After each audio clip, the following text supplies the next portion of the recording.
Bonjour ou bonsoir, chers compatriotes, ça dépend de l'heure à laquelle vous allez nous recevoir.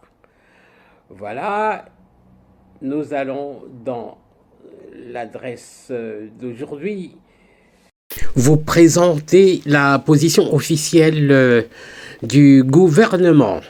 Ici, je vais vous présenter une vidéo des députés, donc des députés provinciaux et députés aussi nationaux, qui s'indignent sur la situation de l'Est.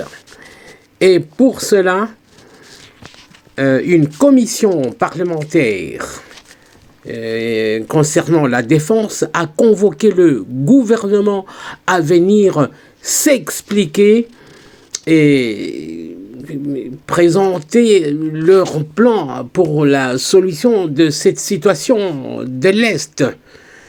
Eh bien, les massacres perpétrés par l'agression rwandaise dirigée par Paul Kagame est indigne, et il est temps que l'on fasse vite, que la communauté internationale fasse vite, sinon c'est la catastrophe. Il se moque éperdument des sanctions, mais bon, les sanctions sont graves aussi, et les sanctions font leur effet. Voilà, suivez, chers compatriotes.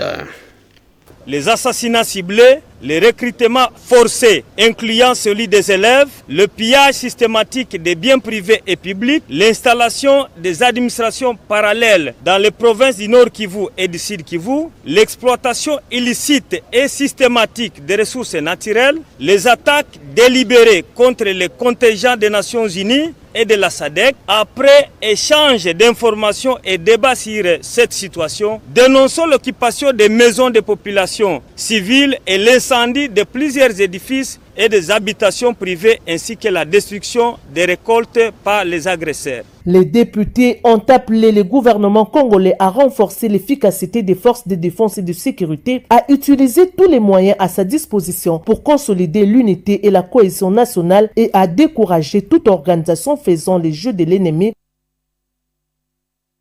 Du gouvernement auditionné à la commission défense et sécurité de la Chambre basse du Parlement, l'exercice était de répondre à la question: qu'est-ce qui s'est fait sur le terrain, qu'est-ce qui est fait sur le terrain, du moins sur le front militaire, le front diplomatique, mais aussi le front judiciaire. On en parle avec Annie Malaka. Suivez.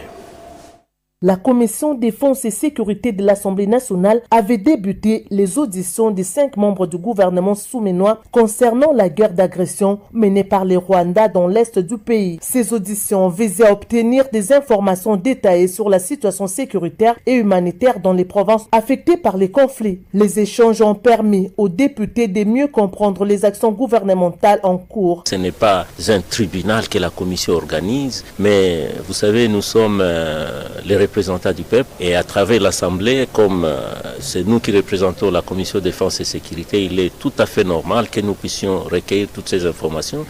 La commission défense et sécurité a souligné l'urgence de mettre fin à cette guerre et a instauré un contrôle permanent de l'action gouvernementale face à la dégradation de la situation sécuritaire dans cette partie de la République. Elle soutient également les initiatives diplomatiques entreprises par le président Félix Antoine Tshisekedi Tshilombo pour établir une paix durable dans la région. Ces auditions seront conclues le samedi 1er mars 2025 par les réponses des membres du gouvernement aux préoccupations soulevées par les députés.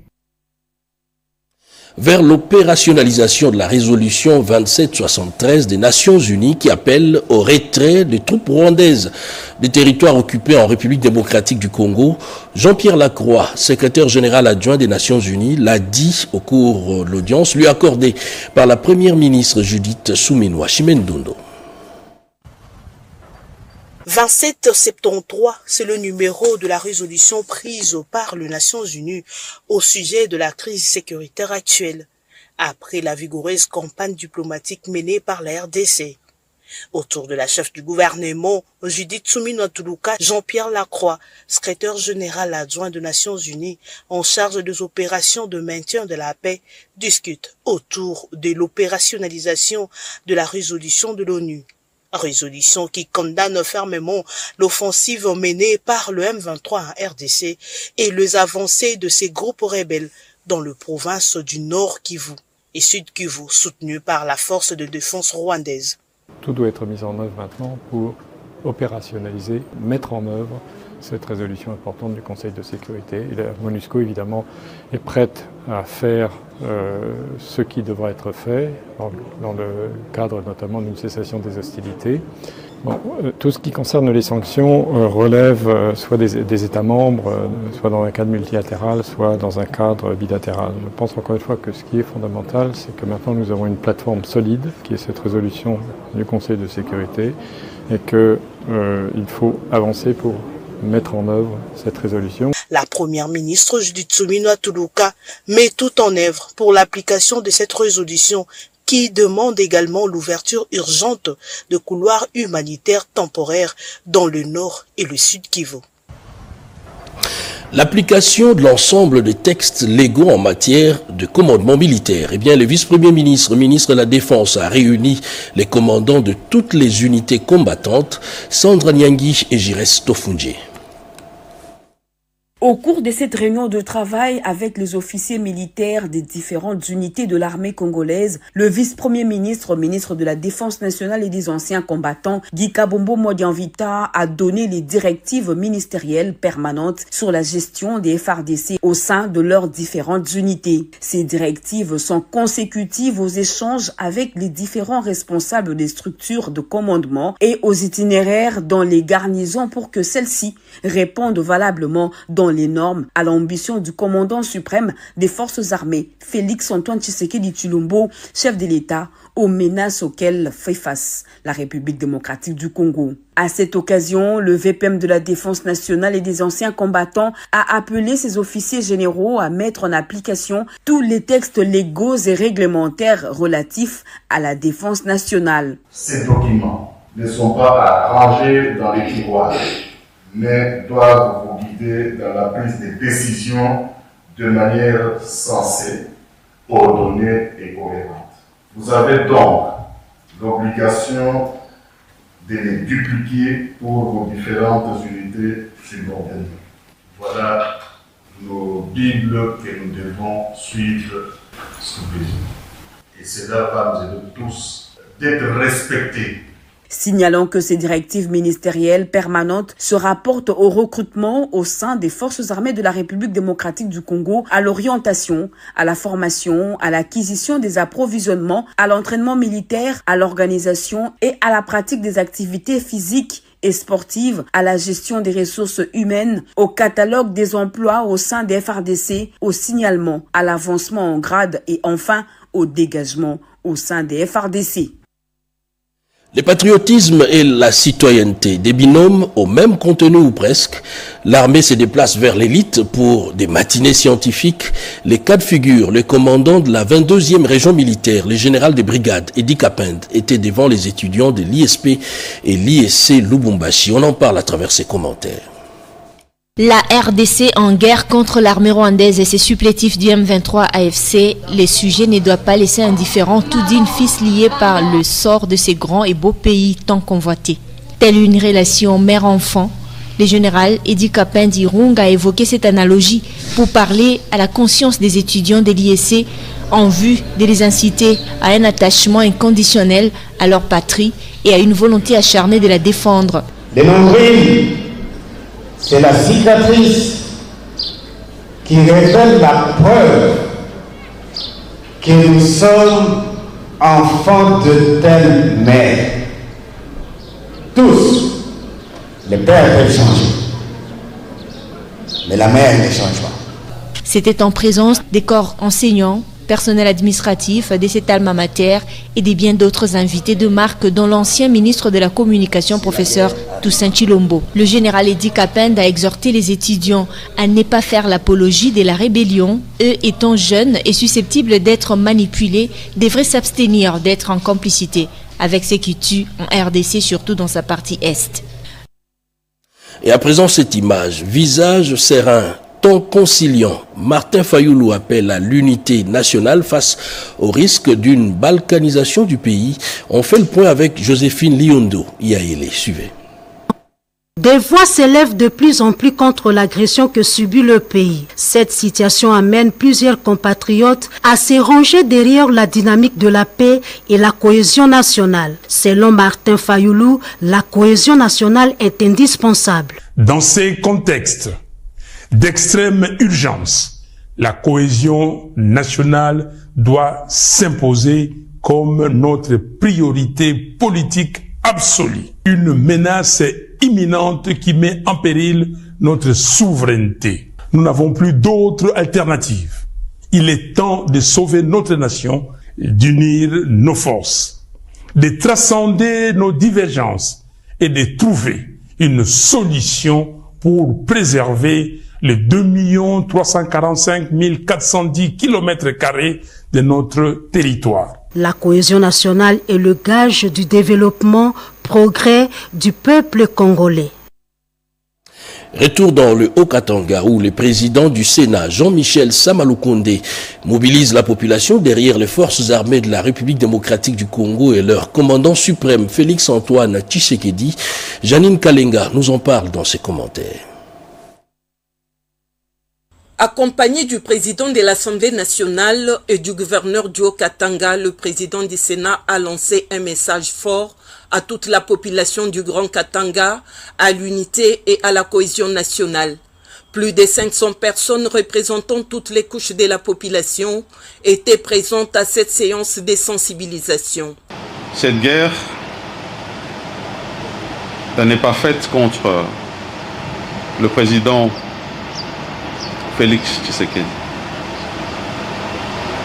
Elle est faite à toute la République démocratique du Congo, dans le but d'entamer notre souveraineté avec des très grandes menaces de balkanisation de notre pays.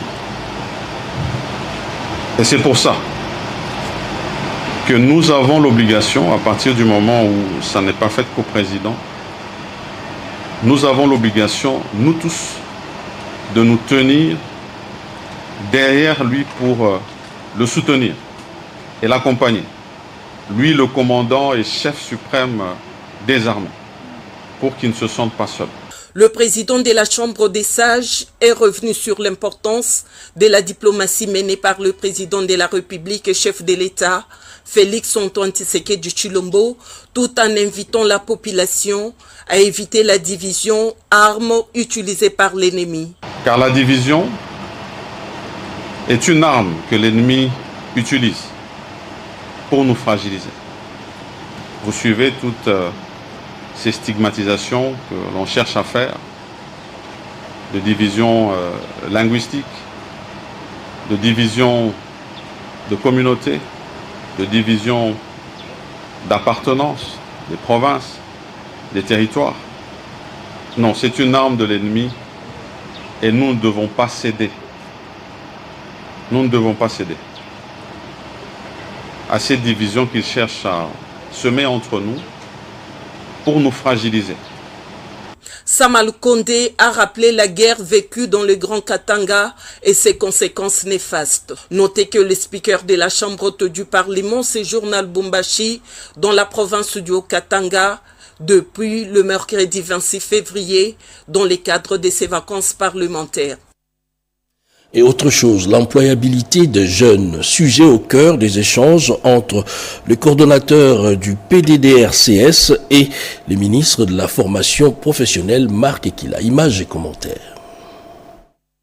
Engager une collaboration étroite avec le ministère de la formation professionnelle et le programme de désarmement, démobilisation, relèvement communautaire et stabilisation en vue de préparer les jeunes à l'employabilité et l'auto-employabilité, c'est dans ce cadre que Maître Marc Ekila Likombo a tenu une importante séance de travail avec le directeur général du PDDRCS. Jean de Dieu Désiré Ntanga Ntinta, objectif arriver à la certification des compétences acquises par les démobilisés.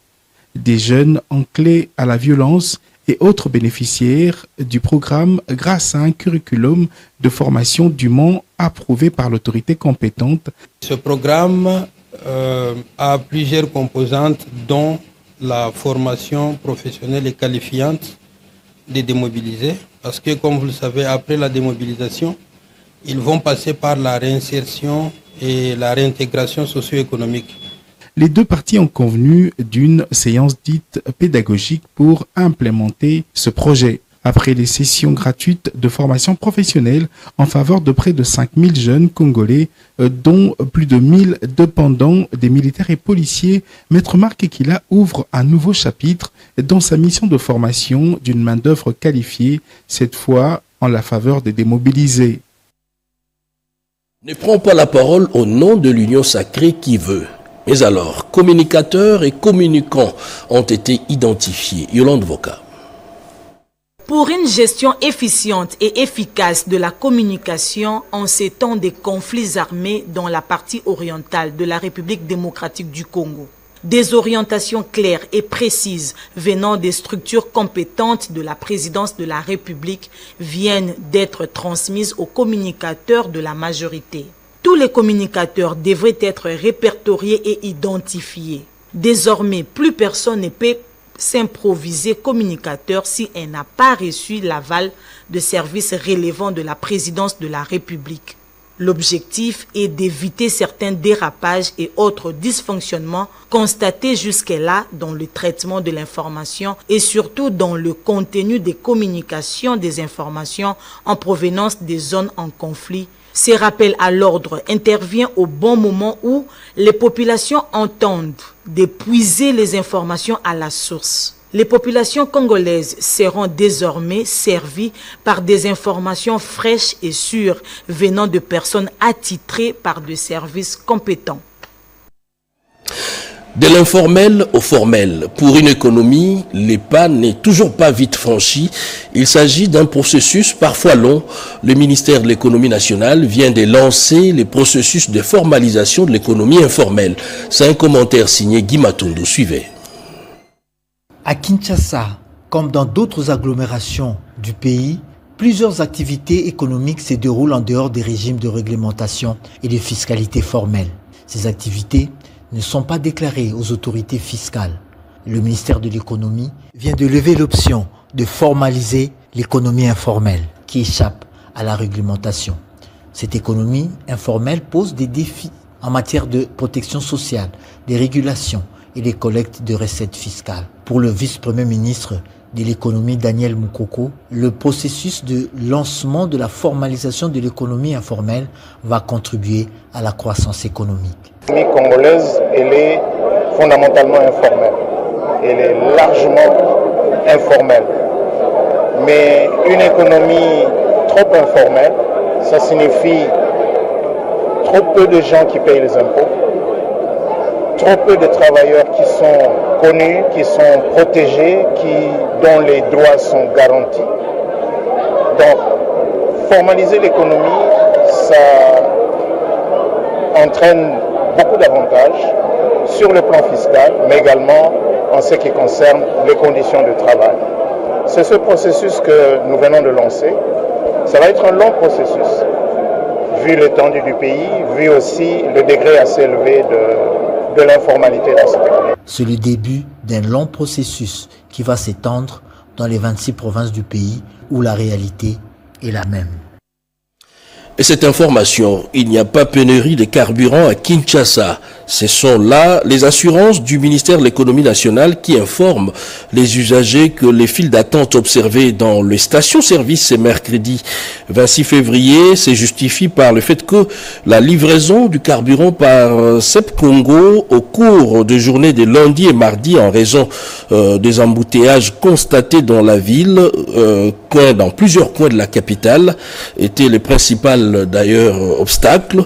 Et le ministère rappelle que la baisse hausse des prix à la pompe, la demande de produits pétroliers a fortement augmenté, donc il n'y a aucun problème de pompe, ni risque, il n'y a aucun problème de rupture, ni risque de pénurie. Nous allons y revenir avec plus de détails dans nos toutes prochaines éditions. Face à l'agression rwandaise, une affaire également de l'élite, s'il faut le dire ainsi, les ministères de l'enseignement supérieur et universitaire, notamment la ministre de l'enseignement supérieur et universitaire Marie-Thérèse Sombo, mène une sensibilisation auprès de la communauté estudiantine. Les vice-premiers ministres des Transports et Voies de Communication étaient également dans cette conférence. Alain Bikaï. La défense de la patrie est une affaire de tous les Congolais. Depuis l'appel à la mobilisation générale lancé par le chef de l'État, Félix Antoine Tshisekedi Tshilombo, la ministre de l'Enseignement supérieur et universitaire, professeur Marie-Thérèse Sombo, est passée devant la scène pour sensibiliser la communauté universitaire sur le rôle qu'elle doit jouer. C'est dans cette optique que s'inscrit cette conférence sur l'éveil patriotique à l'université de Kinshasa. Dans son exposé, le vice-premier ministre des Transports, Jean-Pierre Bemba Gombo, a galvanisé la jeunesse estudiantine sur son engagement patriotique.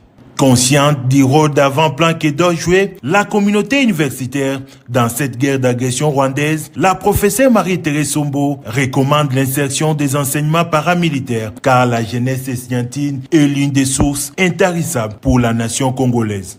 Il est question de renforcer la résistance des étudiants face à la guerre d'agression et aux enjeux sécuritaires actuels.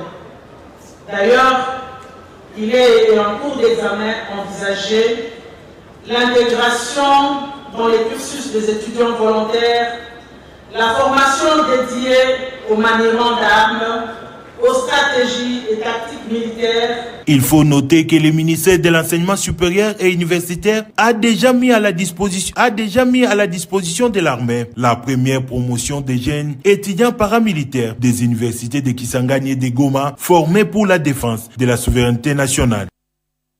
Ils ont bénéficié d'un plan d'affaires et la promotion dans l'entrepreneuriat à travers le projet Transform.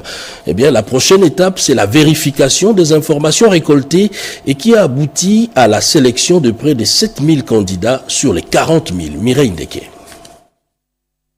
Après avoir sélectionné les candidates bénéficiaires du concours du plan d'affaires et de la formation à la promotion sur l'entrepreneuriat par le projet Transform de la Banque mondiale, l'heure est à la vérification des informations récoltées à travers le base de données dans plusieurs points d'enregistrement disséminés à travers la capitale.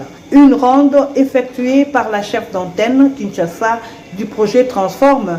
Nous avions voulu que chacun se retrouve dans ce que nous faisons. Nous avions appliqué un quota pour que chaque structure ait au moins quelques-unes des femmes membres de sa structure dans ce projet de la formation FIP et de la subvention Transform.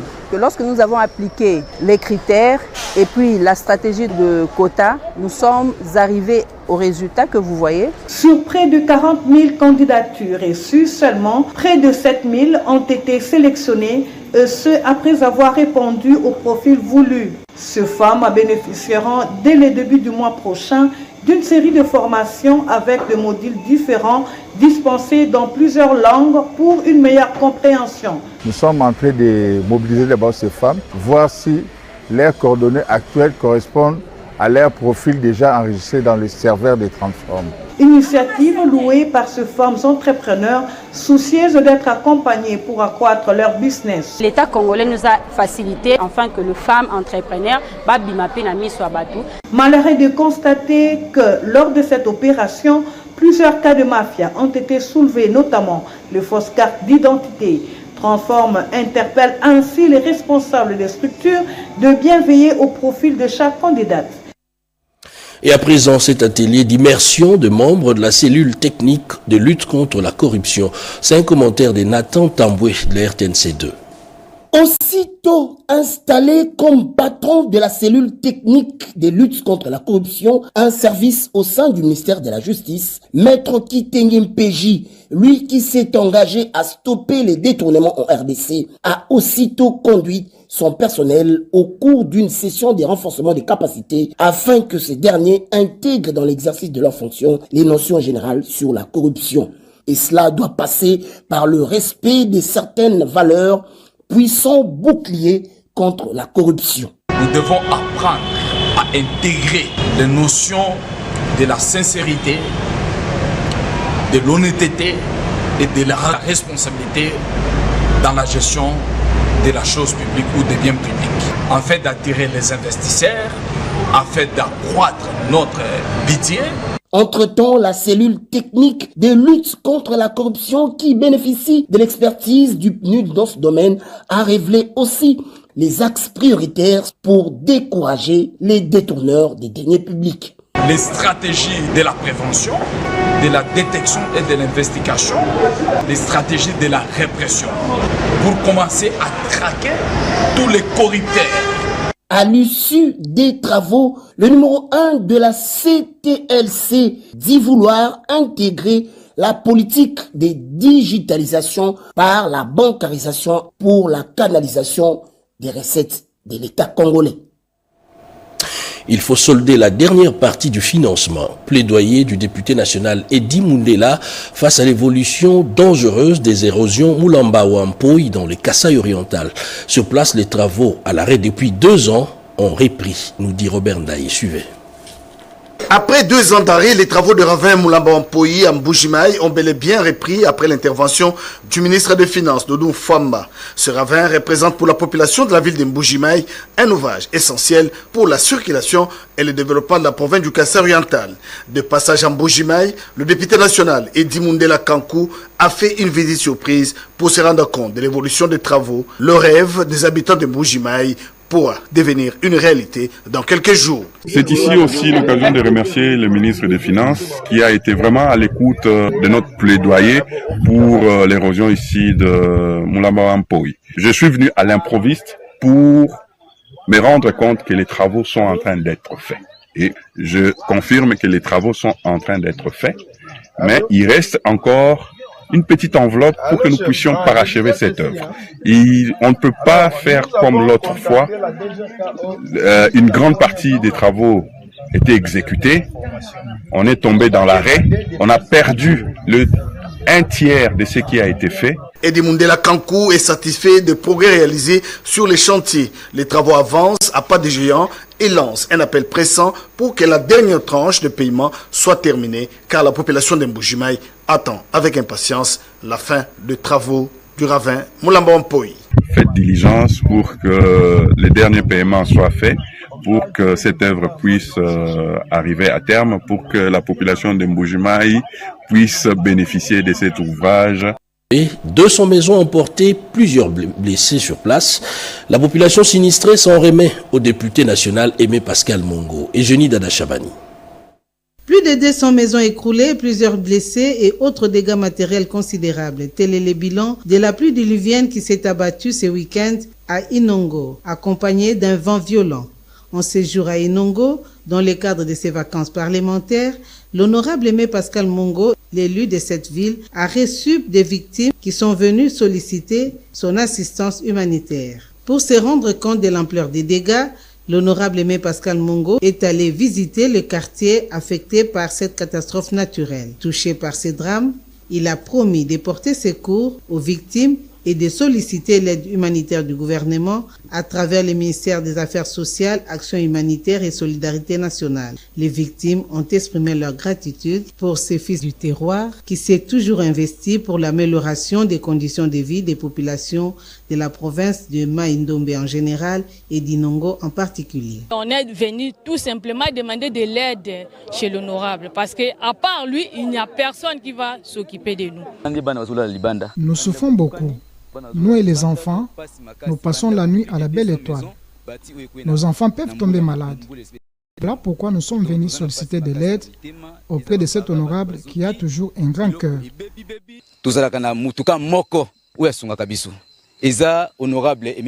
Le séjour de l'honorable Aimé Pascal Mongo à Inongo est une aubaine pour cette population qui passe la nuit à la belle étoile.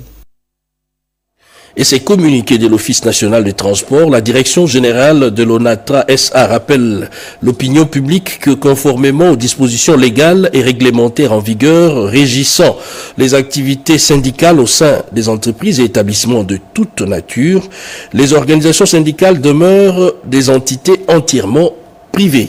Par conséquent, leur prise de position dans divers dossiers concernant le fonctionnement de l'entreprise ou des entités étatiques et autres, à quelque niveau que ce soit, n'engage nullement l'ONATRA SA et ses dirigeants, notamment les mandataires publics ainsi que les responsables de ces structures organiques internes. Ainsi, sans préjudice à l'esprit de partenariat sincère caractérisant le rapport de collaboration entre les bancs syndicales et l'employeur, la direction générale de l'ONATRA SA avertit formellement les responsables des organisations syndicales de s'abstenir désormais à poser des actes su-décriés pour lesquels elle n'hésitera pas, en cas de nécessité ou de flagrance avérée, à poursuivre leurs auteurs ou complices devant les instances compétentes pour des sanctions idoines. Un communiqué signé par le directeur général de l'ONATRA, Martin Lukusa Sibangu Panou. Et voilà, c'est la fin de ce journal, c'est 20h. Madame, Monsieur, merci de l'avoir suivi. À vous qui nous avez suivis depuis Bukavu dans le Sud Kivu, nous vous disons également merci. Santé des fers à tous.